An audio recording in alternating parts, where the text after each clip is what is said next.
इस सृष्टि का प्रत्येक व्यक्ति भगवान से मिलना चाहता है और इसके लिए वो हमेशा भगवान से विनती करते रहता है, हे नाथ, मुझे इस संसार के प्रपंच से निकाल करके अपनी शरण में ले लो। आखिर इन लोगों को यहाँ रहने में दिक्कत क्या होती है जो भगवान के धाम में जाना चाहते? क्या प्रॉब्लम है इनको?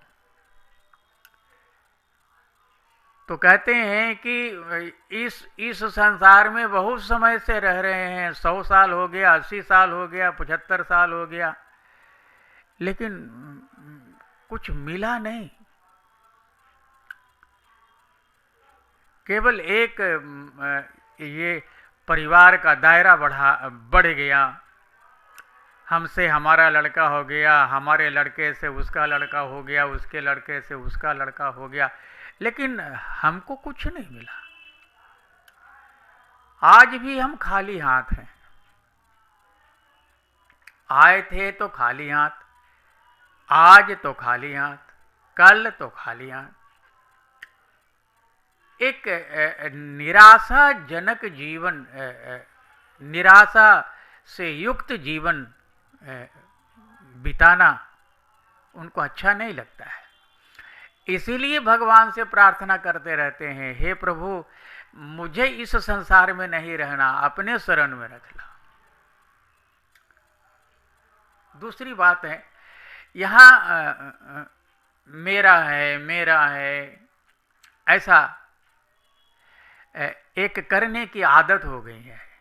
अमुक चीज मेरा है, अमुक चीज मेरा है, अमुक चीज मेरा है, और इसी चक्कर में लोग लोभ और मोह में फंसते हैं।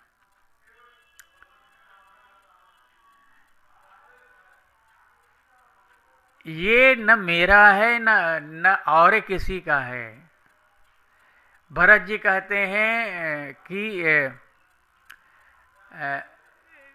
सारा धन जो है ये मेरे प्रभु श्री राम का है।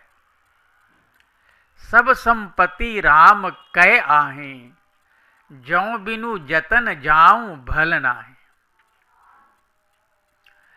इतनी बड़ी अयोध्या, उसकी राजधानी, उसका राजकोष, भरत जी कहते हैं ये मेरा नहीं है, ये हमारे प्रभु का है। लेकिन हम उल्टा करते हैं, हम इसको अपना कहते रहते हैं और कहने की बहुत ऐसी लत लग गई है कि ये छूट नहीं सकता। प्रेम से सुमिरन, यदि हम प्रेम से भगवान का स्मरण करें, उनका नाम जपें और ये प्रक्रिया नित्य चलता रहे, तो भगवान तक पहुंचना बहुत बड़ी बात नहीं है।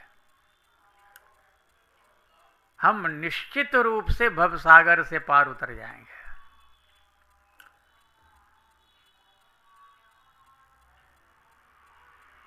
देखिए, जितने भी ऋषि मुनि हैं, ये बहुत हजारों लाखों वर्षों तक तप करके, साधना करके ब्रज की गोपी बनी है। किस लिए? भगवान से मिलने के लिए। और मिल करके फिर उन्हीं में मिल जाना, शरीर छोड़ करके मिल जाना, जीते जी भी मिल जाना, शरीर छोड़ करके भी मिल जाना।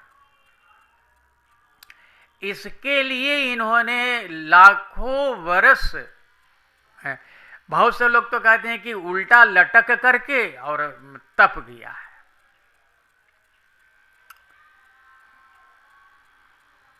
और साधना की राह तो कठिन होती ही है।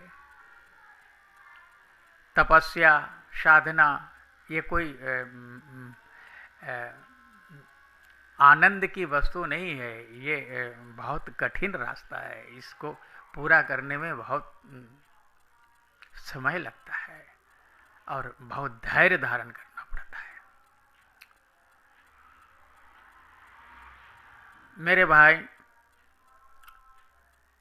कहने के लिए तो बहुत दिन से कुछ न कुछ आपको बताया ही जाता है, लेकिन ये बताना तभी सार्थक होगा जब कोई सुनने वाला चाहिए, और न केवल सुनने वाला चाहिए बल्कि सुन करके समझने वाला, और समझ करके उसको अपने आचरण में ढालने वाला चाहिए। केवल सुनने से काम नहीं चलता, केवल समझने से काम नहीं चलता है, बल्कि उसको अपने आचरण में ढालने से ही ये काम जो है सध जाता है, और हम भगवान के अभय चरण कमलों तक पहुंच जाते हैं। धन्यवाद।